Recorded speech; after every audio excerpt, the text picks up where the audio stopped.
Olá, sejam todos muito bem-vindos e bem-vindas a mais um episódio do podcast Plasticamente. Eu sou Adriana Milani, cirurgia plástica, e hoje eu estou aqui com um convidado muito especial, Dr.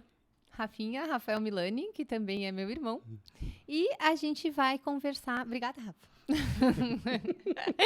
É muito bom te ter aqui comigo. Igualmente. Hoje eu vou descobrir se... A honra é toda minha. Hoje a gente vai ver se tu vai falar mesmo ou se a gente vai ter que chamar a Josi para te ajudar. Acho que tem que chamar a Josi. Qualquer coisa eu assumo, né? Tá bom. Qualquer coisa eu farei jus ao meu Faz o papel da apelido Josi. familiar de palestrinha. Palestrinha. Isso aí. Rafinha, conta um pouco pro pessoal, lá naquela câmera, ou pra mim, não Tá fica bom. bem à vontade, como tu se sentir melhor. Sobre a tua trajetória, até onde tu está hoje, com a cirurgia plástica, com a tua vida. Tá. Primeiramente, eu gostaria de agradecer o convite, tá? Ah, Obrigado. Imagina. Me senti honrado. Na verdade, tu nem precisa agradecer. Eu simplesmente convidei a pessoa que mais coloca prótese de mama que eu conheço, Tá. né? Não só na nossa região, como num halo de abrangência maior. Então, eu acho que tu tem muita experiência nisso e aqui o meu comprometimento é com os pacientes. Eu tenho certeza que tu também vai ajudar a eles com a tua experiência. Bom, então, a minha trajetória começou há muitos anos atrás, tá? Quando eu acompanhava o pai em cirurgias nos hospitais aqui em Caxias, em Bento Gonçalves. E eu admirava meu pai como se fosse um ídolo para mim, né? Então, de tanto seguir ele e querer imitar ele, eu acabei querendo fazer também medicina e cirurgia plástica. Tanto que quando eu decidi que eu ia fazer vestibular para medicina, eu também já sabia que eu queria fazer cirurgia plástica. Então, eu estudei bastante aquele ano, né? Me dediquei, esqueci todo o resto da vida, só estudava. E passei na faculdade, na Federal de Porto Alegre. E foram 6 anos, então, de faculdade, que já na minha cabeça eu já sabia o que eu queria. Então, depois do 6º ano, eu tive que servir exército no Alegrete. Fiquei um ano e meio lá. Voltei para Porto Alegre. Continuei indo atrás da residência e passei na residência para cirurgia geral do Hospital Conceição. Que foi, eu agradeço muito, né, a oportunidade de ter passado lá, porque foi uma residência que eu tive a oportunidade de fazer cirurgias inimagináveis, porque a cirurgia lá a residência lá é muito dinâmica, então a gente opera tudo que tu imagina, desde amputação de perna até duodenopancreatectomia, e enfim, a gente faz tanta coisa lá e vê casos tão difíceis que a gente acaba perdendo medo de qualquer tipo de cirurgia. Isso, por um lado, é bom, né? Porque a gente já sai, o residente lá já sai com uma Confiante. coragem que em poucos locais a gente consegue ter. Mas essa coragem também ela tem que ser um pouco trabalhada, né? Porque se tu opera demais, sem pensar no resultado, tu pode acabar fazendo algumas coisas que... Essa coragem tá lá como um recurso. Quando precisa, tu usa. Não, tem que usar a coragem, mas tem que botar o filtro na coragem. Entendeu? Então, isso foi bom, porque daí quando eu passei para a residência de cirurgia plástica da PUC, tá, que era uma residência bem dirigida para cirurgias estéticas. Então, quando eu passei lá, eu também tocava ficha, né? E não tinha medo de nenhuma cirurgia. Então, eu corria na frente até dos colegas, né? Porque eu não tinha medo de nada e os colegas às vezes ficavam um pouco com medo de fazer alguma cirurgia ou outra. Então isso para mim foi bom, porque eu aprendi na prática, né, aprendi na prática a fazer as cirurgias, até aquelas que deixam a gente com um pouco mais de medo. Exato, eu acho que mesmo dentro dessa tua afinidade pela cirurgia de aumento mamário, tu atende um público que muitos de nós não temos, pode-se dizer, coragem por trazer uma anatomia mais difícil, né? Casos em que muitos de nós não sabemos como manejar. Tu, por ter essa experiência um pouco mais vasta, acabou assumindo e atendendo esses pacientes que de outra maneira ficariam desassistidos. Então, eu acho que sim, isso é um dos teus diferenciais. Então, olha só, aí a residência lá também, ela era dividida em 2 anos pelo Ministério da Educação e Cultura, e um ano era estágio, que não era mais remunerado. Então, teoricamente, a gente já podia trabalhar fora, começar a atender pacientes particulares. Então, como eu sempre tive aquela ansiedade de ir para frente, de evoluir na vida, eu já comecei a ter meus clientes. E comecei a ter cliente em Porto Alegre, depois Caxias, Bento Gonçalves. Primeiro ano, eu me lembro, fevereiro, eu tinha operado 3 pacientes. Segundo ano, 8 pacientes. Terceiro ano, eu já não sabia mais quantos. E assim foi indo, né? Devagarinho. Muito bem. Devagarinho e sempre. Então... E aí, cheguei aqui agora, né? Eu me formei em 96, médico. Comecei a residência de cirurgia geral em 98. Comecei a cirurgia plástica em 2000, terminei em 2013. Então, de 2003 até agora, já são quase 20 anos de cirurgia plástica, né? E já de 96 até 2003, 27 anos quase, 27 anos de formado já como médico. Muito bem, seu Essa é a Rafa. trajetória. Então, eu acho que tu vai conseguir responder todas as perguntas que eu tenho para ti, com toda essa experiência. Esperamos. E outra coisa boa que também eu gostaria de citar é que quando eu cheguei aqui já tinha o pai, né? O pai já tinha nome aqui, tinha experiência, então muitas coisas que eu observei, eu aprendi com ele também. E também quando tu chegou, também aprendi coisas contigo, porque tu fez em outra escola, né? Na Santa Casa. Então, o pai fez numa escola, tu fez noutra e eu em outra. Então, a gente acabou complementando, né? E também por tu ter a humildade de aprender com alguém mais novo, né? Isso só te engrandece. Mas isso aí eu não vejo nem como humildade, né? Eu vejo como um sinal inteligência. A gente tem que observar e aprender. Muito bem. Rafa, vamos começar? Vamos ao que interessa. Não. Vamos para a pergunta que não quer calar. Prótese de mama, levanta a mama? Cirurgia de aumento mamário, levanta a mama? Bom, essa é uma questão que é bastante presente, né, no consultório. Mas a verdade é que a prótese ela levanta e não levanta também. Depende do caso. Tem casos que a colocação da prótese, se a mama parece que está caída, mas é pequena, tá? Quando ela está um pouquinho murcha, se tu botar a prótese, ela vai levantar. Agora, se tu tem a mama caída com muita pele sobrando, aí ela não vai levantar, porque a prótese ela vai preencher a pele e quando ela chegar no limite do volume que ela tem, ela não preenche mais. Então, pode ser que ela ajude a levantar um pouco, mas ela não vai levantar da forma que a paciente quer. Do caído para baixo. Digamos que a minha mama tá aqui, ela sempre vai levantar daqui para cá. Nunca daqui para cá. Tá, tudo bem. Isso eu explico para vocês. Do sulco mamário para cima. Então, se a mama tá caída e tu tem lá um volume X de prótese, além daquilo, ela não vai preencher, né? Não, mais ou menos para eu poder me orientar os pacientes, eu vejo mais ou menos a distância que tem da areola até o sulco da mama.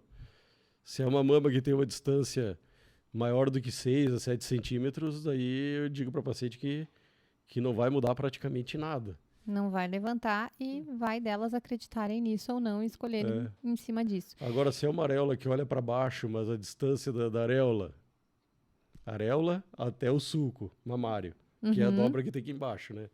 Se essa distância é menor que 6 a 7 centímetros, até dá para dizer que vai levantar a mama. Só que daí tem mais uma variável depois, é a qualidade da pele. Pode ser que levante na hora da cirurgia e até o mês depois. Quando desincha, já não levanta mais. Entendeu? Então, na verdade, a gente tem que separar. Levantar mama e prótese não é a mesma cirurgia. Pode acontecer da mama levantar junto com a cirurgia da prótese, mas não é o objetivo da cirurgia de prótese de mama. Tá, e o que é, então, a cirurgia de aumento mamário, de prótese de mama? Quando a gente fala prótese de mama, existem outras cirurgias que levam prótese de mama. Então, me fala um pouquinho sobre a cirurgia de aumento mamário. A cirurgia de prótese de mama... Onde é que são as cicatrizes? A cirurgia de prótese de mama, na verdade, o objetivo é o aumento de mama, né? Porque o nome verdadeiro é esse. Aumento mamário. Aumento mamário, né? Mastoplastia de aumento, né? Entendi. Então, na verdade, o primeiro objetivo da cirurgia de mama é aumento de mama. Qualquer coisa que venha junto com isso seria um brinde, tá? Seria um plus, alguma coisa a mais, mas que não seria o objetivo principal da cirurgia. Nossa, isso é muito importante, é o básico do básico. Mas a gente precisa explicar para ficar cada vez mais claro. A cirurgia de aumento mamário tem como objetivo número 1... o aumento da mama. Isso aí. Eu diria número 1 e único, né? Porque o resto número são único. ornamentos. É verdade, é verdade. Então, se a paciente quando o paciente chega e diz assim, eu quero levantar e aumentar a mama, aí a coisa já complica, ela tem que fazer uma escolha. Exatamente. Né? E, Rafa, a cicatriz? A cicatriz, a preferência número 1 é o corte no sulco da mama. Tá? Porque, na minha opinião, ali é o lugar mais discreto, é o lugar que fica mais disfarçado, porque tu consegue esconder no biquíni, no sutiã, e mesmo quando a paciente está com a mama nua, a cicatriz ela vai ficar numa posição tangente, que se tu olhar de frente, tu não vai conseguir ver ela porque ela vai estar bem na linha do horizonte, né? Uhum. Então, na minha opinião, aquele ali é o melhor lugar. Tem gente que pede para fazer ali na areola, né? Mas na areola também pode ter uma qualidade muito boa de cicatrização, mas se a qualidade não for muito boa, é muito visível. Aí vai denunciar totalmente a cirurgia. Então, eu prefiro embaixo. Eu também compartilho dessa tua opinião.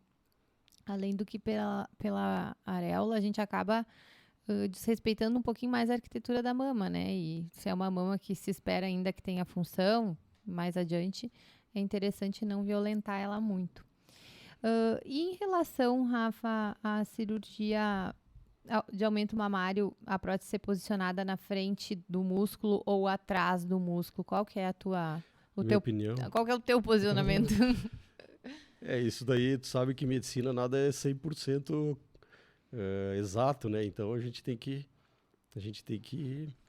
ir medindo ali, conversando com a paciente, vendo o que ela prefere.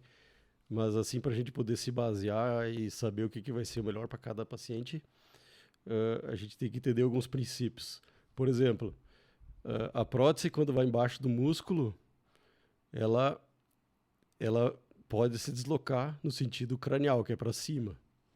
Porque o músculo ele é mais forte embaixo e mais fraco em cima. Além do que, na parte posterior do músculo, que é onde fica a prótese, o músculo ele fica colado, mas é bem fraquinho. Essa aderência. Essa aderência é bem fraquinha, né? Então, o próprio movimento muscular pode empurrar a prótese para cima. Então, aquelas pacientes que fazem muita academia, muita musculação, ou que são muito musculosas, né? Que tu vê que ela tem o peitoral forte, aí eu não aconselho colocar a prótese embaixo, justamente porque a chance de deslocar para cima é bem maior. Sim, na verdade a mama, né, e o complexo da areola ali vai desencontrar da prótese.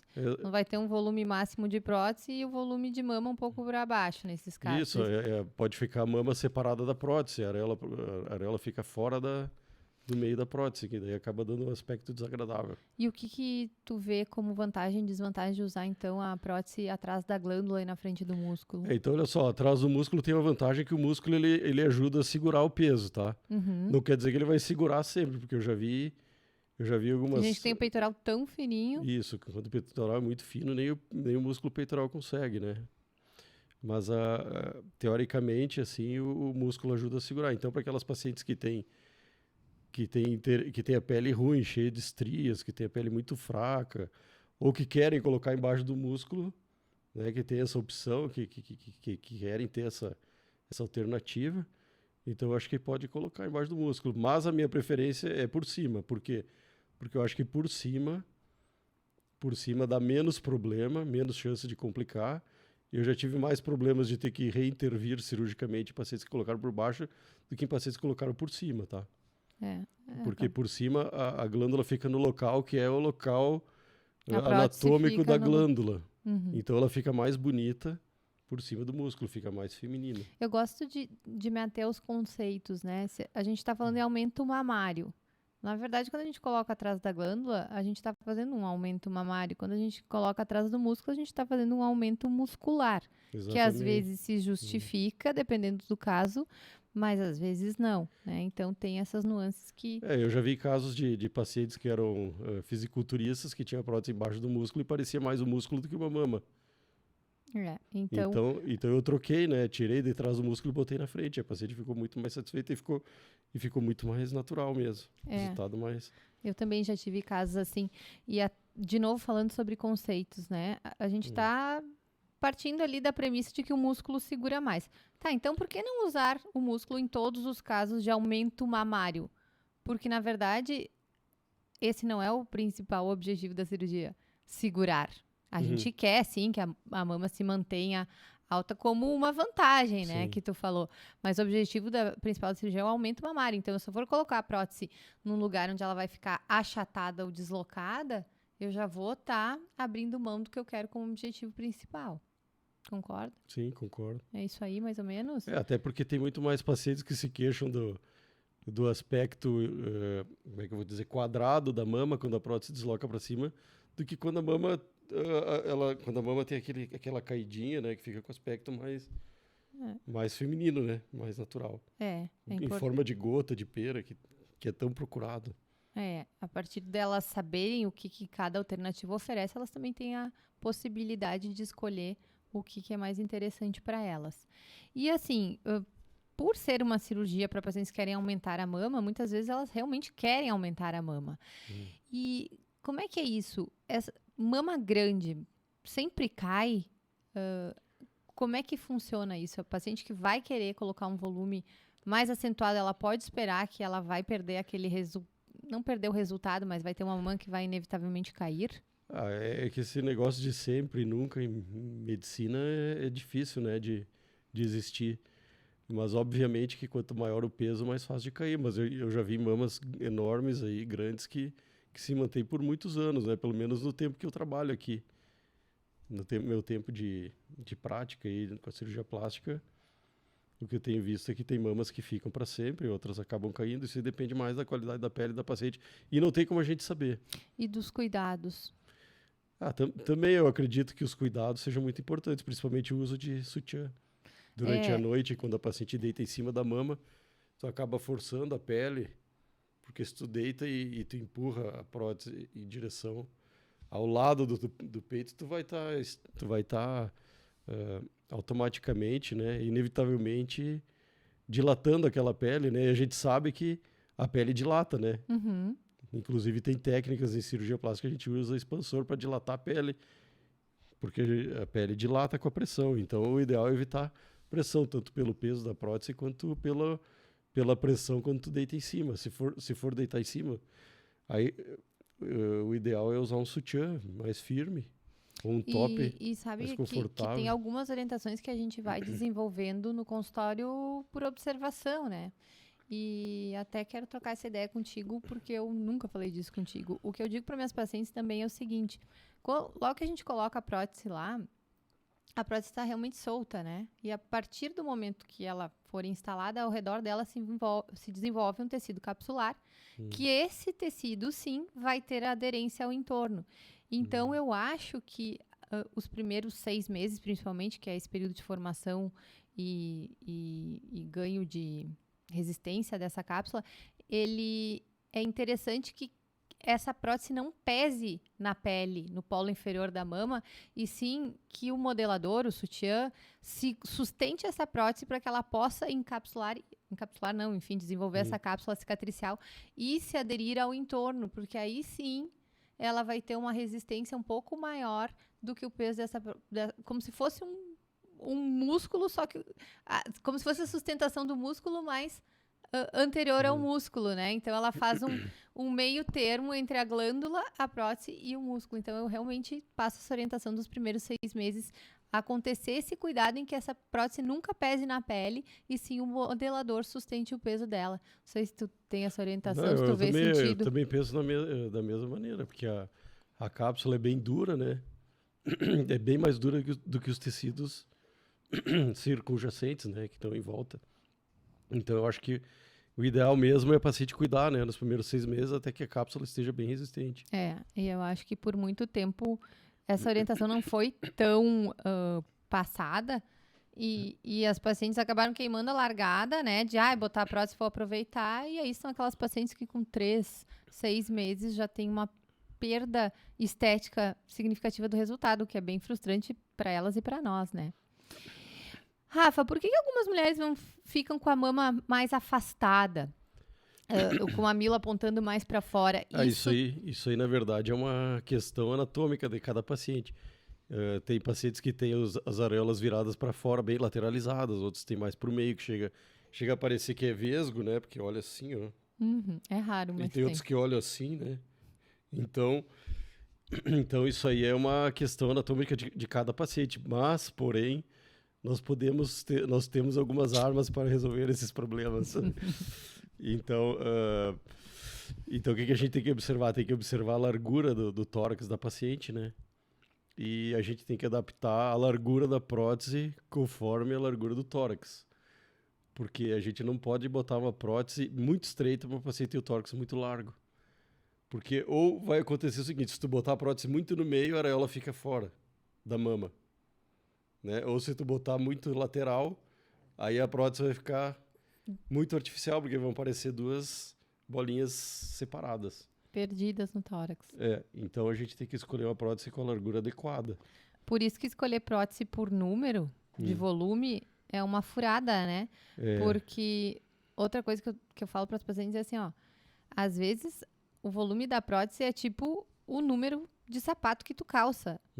Tem um número que vai calçar bem no teu tórax, né? E menos do que isso acontece esses resultados artificiais e meio bizarros, né? Por isso que a gente tem que não ter esse preconceito com volume, porque às vezes o volume que a paciente vai precisar corresponde a um número que ela recuaria, né? De ouvir aquele número em si, é o que ficaria legal e natural e esteticamente agradável para ela. É que na verdade o volume ele é uma questão mais cultural do que técnica mesmo, porque os pacientes vêm com aquela ideia na cabeça e não sabem exatamente o que é. Então a gente, como cirurgião, né, acostumado com essa parte, com essa problemática aí, a gente tem que trazer para a realidade, né? É verdade. A consulta de prótese começa sempre com uma desconstrução de volume. A gente tem que trazer da mitologia para a realidade, porque os pacientes vêm com uma ideia meio mítica mesmo, mística. Uma mistura de mítica com mística. Então a gente tem que usar a razão, né, a consciência para saber o que ela está procurando. Então eu acho que essa razão aí a gente procura através das medidas, dos moldes, né? A gente usa moldes para ver o volume que a paciente gosta, a largura que ela tem do tórax. E aí a gente faz mais ou menos uma multiplicação, uma divisão, e a gente chega naquilo que a paciente gostaria que fosse. Eu vejo às vezes que as pacientes se preocupam tanto em trazer pronto para o cirurgião a técnica que elas querem, o volume que elas querem, e se preocupam tão pouco em fazer um trabalho investigativo com elas mesmas para ver o que elas estão esperando de resultado, né? De que maneira elas gostariam de ter o seu corpo, o seu tórax, a sua mama. Porque se elas pudessem verbalizar o desejo delas, nós, como cirurgiões, poderíamos ser muito mais eficientes em conduzir elas a esse desejo, né? Ou até dizer, olha, esse desejo, infelizmente, não é possível no teu caso. Então, elas se reprogramariam e se enfim, adequariam com outros resultados. Mas, enfim. Mas isso aí também tem a ver com a experiência que a gente vai adquirindo. Daí tu já entende mais ou menos o que a paciente quer. Às vezes ela não precisa nem falar. É verdade. Antes dela entrar na sala, tu já sabe o que ela quer. Não, eu acho que precisa abrir a porta antes. Ai. E, Rafa, a paciente que deseja ter uma mama mais natural, ou a paciente que deseja ter uma mama mais marcada, é só pedir e ela vai conseguir, ou isso também depende de questões dela? Isso aí depende de questões da paciente também. Porque se a paciente quando é mais magrinha, fica naturalmente mais marcado a prótese.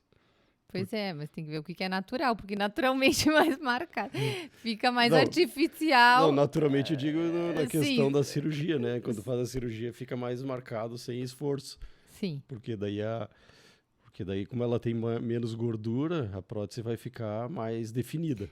Na verdade, essa coisa de natural é um termo muito infeliz. É uma prótese mais marcada, né? Mais redonda, com o colo mais aparente, ou não. Um colo mais camuflado, né? Sem tanta essa aí aquela transição. paciente que já amamentou, que tem um pouco mais de gordura, ou tem uma mama maior, daí a mama fica por cima da prótese, daí a prótese já não vai aparecer tanto. É mais ou menos que nem numa academia. Se tu quer definir o músculo, tem que perder aquilo que cobre o músculo, que é a gordura. Exatamente. Então, é importante também a paciente saber se ela está esperando por uma mama marcada ou não, porque o cirurgião vai poder dizer para ela, de acordo com a compleição física dela, que tipo de resultado que ela vai conseguir, né? Exato. E outra situação que muitas vezes as pacientes não têm ciência e acabam descobrindo lá conosco. Essas assimetrias do tórax, elas podem impactar no resultado da cirurgia? A simetria pode impactar bastante. Tem que ver até que ponto que tu precisa colocar tamanhos de próteses diferentes de cada lado. Né? Daí tu analisa, pode usar moldes, né, para ver a diferença de volume que tem. Tem a simetria de tórax, né, que seria a simetria na estrutura óssea, e tem também a simetria da mama. Então daí tem que ver direitinho. E tem alguns casos até de peito, sabe, o pectus carinato? Peito de pombo, né? Peito de Essa pombo. parte, o osso do peito mais para frente o ou peito mais para escavado trás. também, né? Então, nesses casos, a colocação de prótese disfarça também bastante, né? Essas alterações anatômicas aí, melhorando bastante para paciente. Não é só uma questão de volume. Às vezes até a gente joga com uma ilusão de ótica, porque se um lado do tórax está um pouco mais avançado, aquela prótese vai ser vista como maior, né? Uma questão do observador. Então, é importante ser feito esse exame físico antes para que a gente consiga antecipar e, de repente, já corrigir. Mas é importante também que as pacientes saibam que nunca a gente vai conseguir mamas idênticas, né? Por mais que a gente tente fazer elas o mais parecidas possível. E às vezes até mesmo a alteração anatômica da estrutura óssea, quando tu coloca a prótese, ela já não fica tão visível também. Pode acontecer, daí tu nem precisar colocar prótese diferente e já tem um resultado muito bom. Outro receio das pacientes é o surgimento de estrias. Tu condiciona o volume de acordo com esse receio que elas têm de ter estrias? Como é que é a tua orientação em relação a isso? Isso daí é mais uma daquelas variáveis que a gente não consegue ter 100% de certeza. Mas, claro que a gente pode seguir uma lógica de que quanto maior a prótese e menor a pele, mais fácil dar estria. E então, se tem uma paciente ali, ó, que é novinha, nunca teve filho, nunca amamentou, e não quer ter estria, e não quer ter nem o risco de ter estria... Não bota a prótese. Não, aí não bota a prótese, mas bota uma prótese o menor possível. Pois é. Diminui o volume. Por exemplo, se ela fica em dúvida entre, digamos, 300 e 400, bota os 300. Mas lembrando que mesmo com os 300, por esse inchar abrupto, ela pode vir a ter estrias. Sim, pode ter, até com o tamanho, o volume pequeno. Exato, porque é mais por ser um aumento muito rápido, necessariamente, do que por ser um aumento muito expressivo. Então, é importante o paciente saber também que daqui a pouco ele tenta fugir de um risco e ele está deixando de lado a prioridade dele, que é o aumento mamário. Sim. Então, de novo, a gente entra lá para aquele cirurgia de aumento mamário. Se é para aumentar, agora, não, eu não faço tanta questão do aumento porque eu quero levar em consideração outras variáveis. Então, vamos, né? Até a próxima pergunta é em função disso, assim, ó, eu quero levar em consideração a menor chance de ter estrias ou a menor chance dessa minha mama vir a cair. Aí sim, tu pode abrir mão do volume. Agora, abrir mão de volume para daqui a pouco ficar sem o volume e ainda assim incorrendo no risco, aí é complicado, né? Aquela máxima de que ninguém pode ter tudo na vida, né? Então, não se pode ter tudo. Não se pode... mas se pode ser tetuda. Pode. Ai, Rafa. Olha só, uma coisa que eu notei bastante diferença na incidência das estrias é que depois que eu comecei a orientar os pacientes a usarem creme hidratante para mulheres grávidas, a- as estrias que apareceram para mim diminuíram bastante.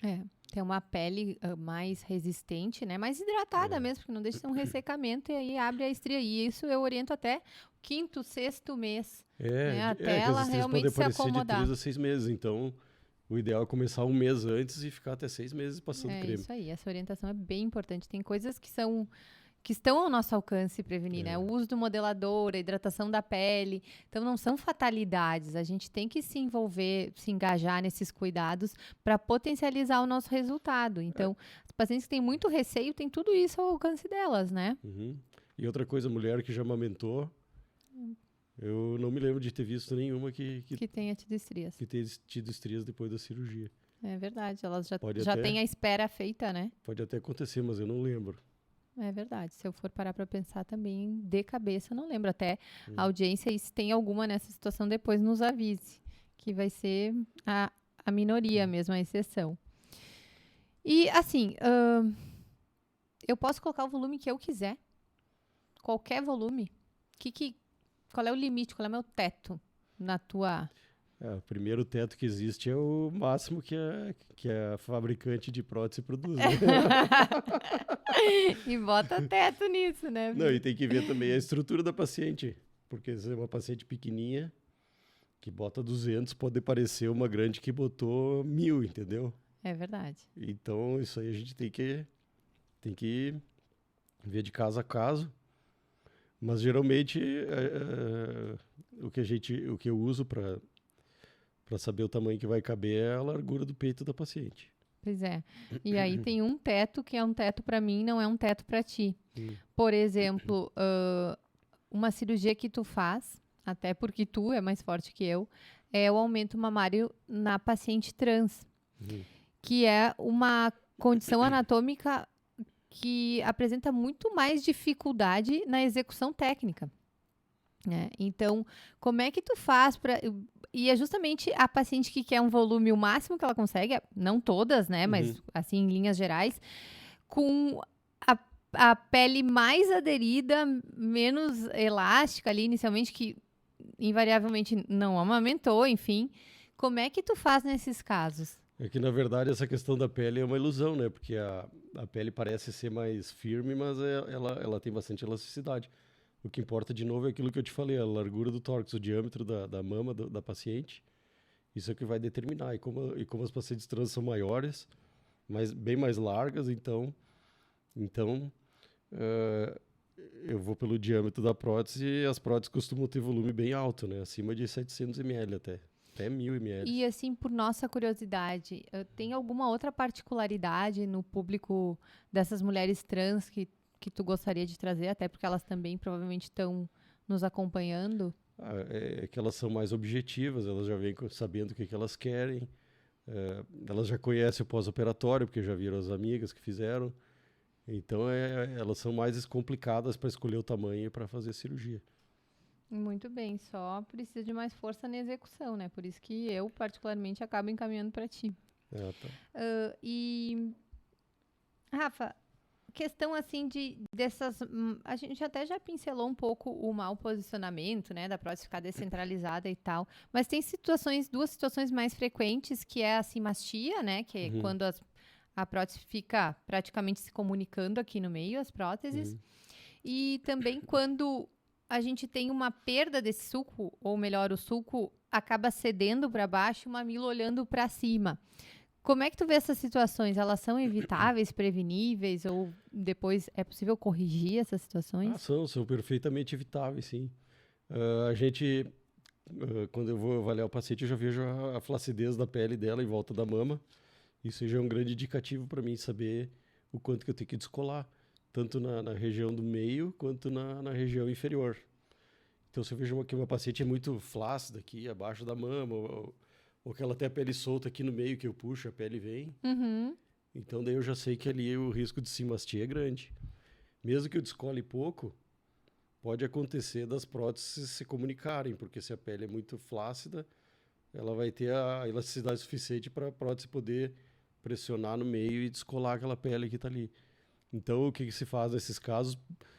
Procura-se próteses com o diâmetro menor, próteses mais estreitas. O volume também, né? E o descolamento lateral areolas. Quanto mais da areola para o lateral, melhor. E mesma coisa embaixo. Se tem aquela... Se acontece aquele problema que tu falou da prótese descer pelo sulco da mama e chegar no abdômen às vezes, é porque a pele é muito flácida. As aderências que a pele tem com o plano muscular, que está logo abaixo, são muito fracas. Então a gente já tem que dar uma reforçada, fazer aquele sutiã cirúrgico. O sutiã interno, né? Que é sutiã uma das coisas que as pacientes têm pedido. Mas elas também precisam saber que não é um procedimento que precisa ser feito em todas as pacientes, né? Que todo mundo pergunta do sutiã interno, né? O sutiã interno é justamente isso, é aquela fixação do tecido mais firme que tem no meio da gordura no músculo que tem abaixo da incisão, do corte, da cirurgia.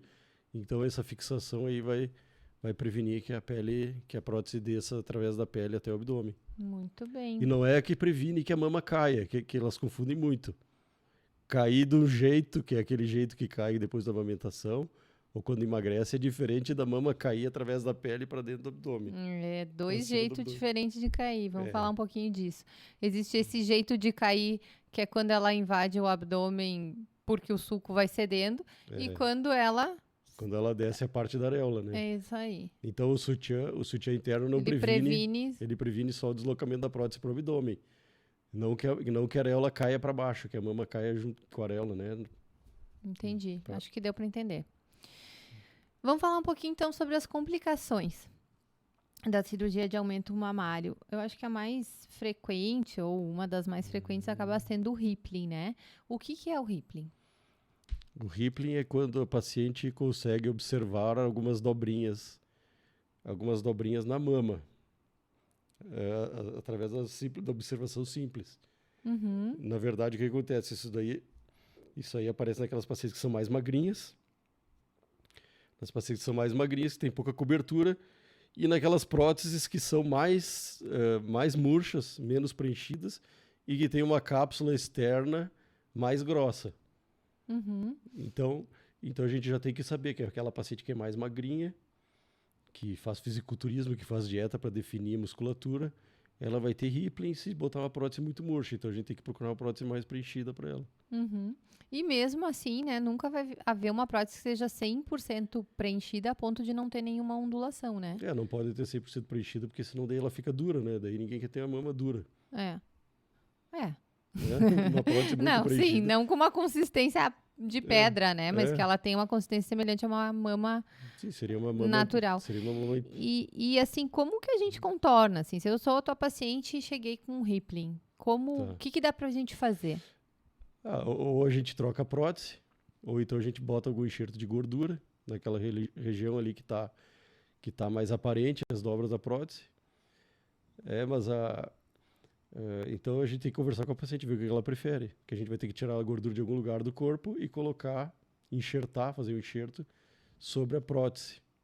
Né? Ou se a prótese já está muito velha, já aproveita e já troca por uma mais nova e mais preenchida. E tu não tem a sensação de que quando tem mais sobra de pele também, o Rippling fica mais, por exemplo, fazer uma mastopexia? Sim, também, com certeza. Quando tem sobra de pele também.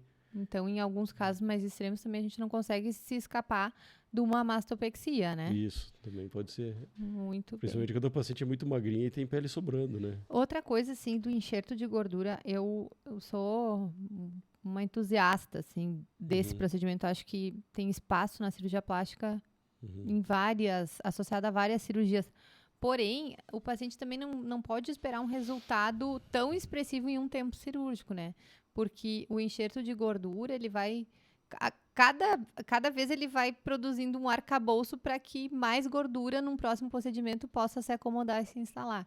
Então, o paciente tem que saber que, às vezes, corrigir uma situação requer um pouco de paciência, né? Às vezes, mais que um tempo cirúrgico para as coisas se acomodarem direitinho. Na verdade, o paciente tem que ser paciente, né? Como diz o nome. Eles têm que saber que as coisas podem não andar exatamente como eles pensam, mas como a natureza exige. Com certeza. E falando nisso, uma outra complicação, né, da prótese mamária, que é a contratura da cápsula. O que seria a contratura capsular, Rafa? A Contratura capsular é quando aquela cápsula que nós havíamos comentado anteriormente, aquela cápsula que se forma em volta da prótese, quando ela fica muito grossa, ela contrai. Aí quando ela contrai, ela acaba apertando a prótese, que está ali dentro. E quando ela aperta a prótese, a mão acaba ficando dura e a forma distorcida. Então, isso seria a contratura capsular, que popularmente é conhecida como rejeição da prótese, que na verdade não é uma rejeição.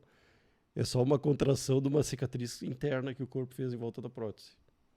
Ficou claro, né? Ficou. E como... se eu tenho uma contratura, eu obrigatoriamente preciso mexer nessa prótese? Não, obrigatoriamente não é necessário trocar a prótese. Mas em que grau, assim? Quando que eu devo me preocupar? Se eu tiver dor, ou se tiver deformando a minha mama, ou se é um grau menor, que eu percebo que ela está um pouco mais endurecida, é o suficiente para eu precisar trocar ou não? Não, eu acho que o paciente com contratura capsular já deve se preocupar desde o momento que ela sente que a mama está mais dura. Às vezes fica um lado mais duro que o outro, então isso daí já é motivo para a gente ter algum cuidado. Dá para começar inicialmente com uma medicação, que é o Montelukast, que às vezes em alguns casos funciona, tá? Mas não em todos. E aí depois, se não funcionar o remédio, que tem que tomar por todos os dias, né, por 3 meses, se não funcionar o remédio, daí a gente vai para a cirurgia. Na cirurgia a gente abre, corta aquela cicatriz que está em volta, e se for um caso mais avançado, daí eu já prefiro até trocar a prótese. Se for um caso que tem que a mama está muito distorcida, que tem dor já. Ou uma prótese mais antiga, né? É, uma prótese mais antiga. Uma coisa que eu tenho associado também nesse período inicial ali, quando se manifesta a contratura capsular, é fisioterapia com resultados bem legais, assim. A manipulação desse tecido de cicatriz, como se fosse uma fibrose de lipo, né? A cápsula, muitas vezes, ela responde positivamente a essa manipulação fisioterapêutica, né? Então, além do Montelukast, também a fisioterapia. E nesses casos, então, em que a gente precisa da cirurgia, muitas vezes, então, normalmente é trocar o plano da prótese também, né? Às vezes, dependendo do que a gente tem de cobertura da prótese, né? Se é uma prótese mais lisa, mais rugosa, ou até o poliuretano, que é aquela cobertura que parece uma espuminha, também a gente pode fazer essa substituição para que isso não volte a acontecer, né? Tem algumas próteses aí que eu nunca vi acontecer nenhum tipo de contratura, que são essas próteses mais modernas, nanotexturizadas. Já coloquei várias e nunca vi nenhuma contratura capsular até hoje. Porém, elas têm um outro problema, que por elas terem uma textura muito pouco porosa, elas muito pouco se aderem numa posição e podem acabar rotando. Como é que tu vê essa complicação? No começo, quando eu comecei a usar esse tipo de prótese, eu fiquei um pouco assustado, né? Mas depois eu acabei me dando conta que todas as próteses giram, tanto as texturizadas quanto as não texturizadas. Só que aquelas outras próteses que são texturizadas, elas giram, mas a gente não percebe porque elas são mais frouxas, mais murchas. Então essas que giram, que a gente percebe que elas são mais preenchidas. Mas eu acabei entendendo que isso não é um grande problema, que é só fazer aquela rotação. Sabe que eu acho que essa vantagem eu tenho em relação a ti, porque eu tenho uma prótese que já aconteceu dela girar. Sim. E eu, nessa posição que eu estou, como cirurgiã plástica, e conhecendo todas as possíveis complicações, e sabendo o que eu precisaria fazer para me livrar dessa situação, eu vejo que realmente não é um problema de grande magnitude. E ele acaba, muitas vezes, se tornando um problema de grande magnitude quando o cirurgião endossa para a paciente. A paciente tem a preocupação. Ela diz, minha prótese girou como se fosse uma condição que ameaçasse a saúde dela. E quando o cirurgião diz para ela, dos males o menor, e a gente escolheu isso entre algumas outras complicações que poderiam ser piores, né? Por exemplo, as próteses... Por exemplo, isso que a gente está falando, as contraturas, né? As contraturas ou até outras síndromes aí, que hoje em dia tem se falado bastante, ou uma condição raríssima, que são das neoplasias, dos cânceres relacionados à textura de cobertura de prótese, que são situações muito raras, mas, enfim, de tudo que pode acontecer com uma prótese, o menor dos problemas é ela, de repente, mudar de posição, que pode ser desfeito com uma manobra manual, né? Externa, de versão externa. E, enfim, eu acho que tem muito de como o cirurgião encara essa complicação para tranquilizar os pacientes. Claro, se a paciente está com muita flacidez, que a prótese fica cambalhotando lá dentro, às vezes a gente até tem que pensar numa mastopexia, né? Mas se é uma coisa eventual, dormiu de uma posição, né, que levou a isso, a gente tranquiliza a paciente, faz a versão externa, que não dói, né? Ou se dói é só um desconforto e vida que segue. Isso, dá pra virar ela de volta pro lugar e ela fica assim por muito tempo. É. Às vezes nem vira mais. E mais uma situação também para a gente reforçar com a paciente o uso do sutiã, né? Querendo ou não, o sutiã, ele tem uma importância maior do que as pacientes imaginam na conservação do posicionamento das mamas, né? Eu sempre digo para as pacientes, se tu não quer usar sutiã, te prepara para aquelas fotos que tu vê de tribos indígenas, né? Não adianta, com essa gravidade, o sutiã acaba sendo um aliado. Não quer usar, tudo bem, mas arque com as consequências disso, né? Até porque geralmente quando gira é quando a paciente está deitada sem sutiã. Que daí ela deita em cima da mama de noite, em cima do braço, em cima da mama, e aí a pele fica mais frouxinha, ela não percebe, está dormindo, e aí a prótese acaba virando. Mas se ela tivesse de sutiã, isso não aconteceria. E é uma escolha. Não suporto usar sutiã, tudo bem, mas vem aí que a gente desvira a prótese, enfim. Rapidinho. E quais são as outras complicações que tu percebe? Seroma, abrir ponto, infecção, extrusão da prótese, acontece? Seroma já vi acontecer até 2 anos depois da prótese, da colocação da prótese, mas não nesses casos com a prótese nanotexturizada. Nunca vi, nanotexturizada nunca. Que são essas próteses que costumam girar. Então o seroma é o acúmulo de líquido em volta da prótese, para quem não sabe o que é. Então, mais um problema menos. Mais um problema menos, então, dessas próteses nanotexturizadas, para o paciente se preocupar.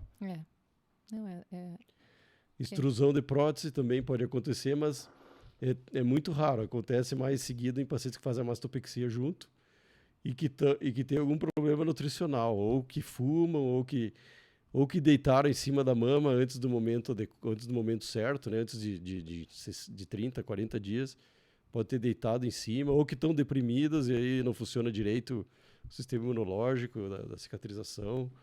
É muito raro, mas quando acontece são pacientes assim, que estão realmente para baixo, precisando de um tratamento antidepressivo ou parar de fumar. E paciente que quer fugir de complicação, é importante saber que está ao alcance dela, assim, evitar boa parte das complicações através de um preparo pré-operatório caprichado, né? Parar de fumar por um período significativo, melhorar seu estado nutricional, a sua alimentação, a atividade física, estar numa condição psicológica saudável, né? Sem doenças psicológicas ativas como depressão, ansiedade, né? Então, são todas situações passíveis de serem controladas para que a gente tenha uma cirurgia o mais livre de contratempos possível. E mesmo assim, eventualmente, a gente vai acabar tendo que manejar e vai ser manejado. Também não tem muito o que inventar, né? É resolver no seu tempo e depois usufruir, então, do resultado. Vamos falar um pouquinho, então, sobre essa... Hoje em dia tem uma onda, né? Muitas pacientes acabam defendendo essa bandeira do explante, não só como essa doença autoimune da colocação de prótese, mas como realmente uma... Enfim, acho que eu me enrolei um pouco, mas eu quero te dizer o seguinte. Qual a magnitude dessa doença autoimune proporcionado pelas próteses que tu percebe na tua prática a ponto de Olha, indicar... eu só que isso aí é que nem caviar, eu nunca vi. Só ouço falar. Nenhuma paciente procurou até hoje para tirar a prótese por causa disso aí. E olha que eu já coloquei muitas e muitas próteses, então acho que isso é mais marketing do que realidade. E, assim, não vou ser tão... digamos que eu vou ser mais politizada do que tu. Eu realmente acho que existem mulheres que começam com o tempo a não se enxergar mais com aquela mama, né? Sentem pesada ou querem uma mama diferente e tudo mais. E isso até pode levar a um estado de aborrecimento, de depressão, junto com outras coisas da vida da paciente, né? E digamos que sim, existe essa entidade, outras coisas precisam ser descartadas, né? Que na verdade, assim, as pacientes que eu tirei a prótese, que vieram pedir para tirar, nenhuma delas veio deprimida, só vieram querendo tirar a prótese, porque já tinham passado tempo suficiente, com a mama grande, então elas queriam diminuir e se sentiam melhor, já estavam com uma idade mais avançada, preferiam ficar com uma mama mais discreta. Mas nenhuma veio com um quadro de depressão. A única coisa que eu gostaria de pedir para as pacientes é que se elas têm o desejo de tirar a prótese, assim como hoje em dia muitas pessoas defendem que a colocação da prótese é uma pressão social, que a remoção, que o explante das próteses também, então, não seja uma pressão social, e sim porque a paciente, por algum motivo, não se identifica mais com aquele volume, ou já está com uma queda da mama que fica difícil tolerar e acomodar, né? Então, que seja por uma motivação legítima, né? Acho que é mais ou menos aí. Por aí. Mas eu acho que mesmo tendo essa motivação aí vai ser raro, porque as pacientes gostam muito de ter a mama volume maior. É um evento muito, muito raro isso aí. E como é que... Fala um pouquinho, assim, o que tu percebe na paciente que aumenta a mama, assim? Como que ela passa a se enxergar? Não sei se tu tem essa percepção ou se tu é muito objetivo a ponto de não entrar nessa seara. Eu não sei, porque até não acompanho muito depois, mas eu acredito que a mama para a mulher seja uma das partes mais importantes do corpo, no sentido dela se sentir mais feminina. Porque eu acredito que seja um instinto da mulher saber que tem uma mama grande e saber que através daquela mama ela pode transmitir a manutenção da vida para uma outra pessoa, né? Às vezes então isso aí, na verdade, é uma necessidade inconsciente que as mulheres têm de saber que tem o poder de gerar e manter a vida. Não é pouca coisa, né? Rafinha, pra gente finalizar aqui, que recado tu deixaria para uma paciente que tenha vontade de colocar uma prótese mamária? Que procure o profissional em quem elas confiem e que elas tenham tido alguma indicação de alguma amiga que ela sabe que deu certo, né? Que a paciente ficou satisfeita e que deu o mínimo de problemas possível. É isso aí, confiem, né? Procurem, consultem, confiem e vão para a cirurgia de vocês felizes da vida, confiantes, para poder então usufruir desse efeito tão como é que eu posso dizer, gratificante na vida de uma mulher, que é então a cirurgia do aumento mamário. Isso, seu Rafinha, Isso será aí. que a gente respondeu tudo? Foi rápido, né? Foi rápido não, foi eficiente, achei que a gente não ia cumprir a nossa... Rafão, obrigada. De nada, as obrigada ordens, por tu quando ter precisar. vindo. Obrigada por tu ter feito esse esforço em falar, que eu sei que não gosta. que tu tem, enfim. Mas eu com gosto. certeza tu Foi divertido. ajudou muito nossas pacientes aí, com a tua experiência. Que bom. Tá? Obrigada, produção. Obrigada, pessoal que está nos assistindo. Se ficou alguma dúvida para o Rafa, para mim, sobre isso, sobre outras coisas, por favor, é muito importante que vocês escrevam para a gente poder continuar, então, esclarecendo. Até a próxima.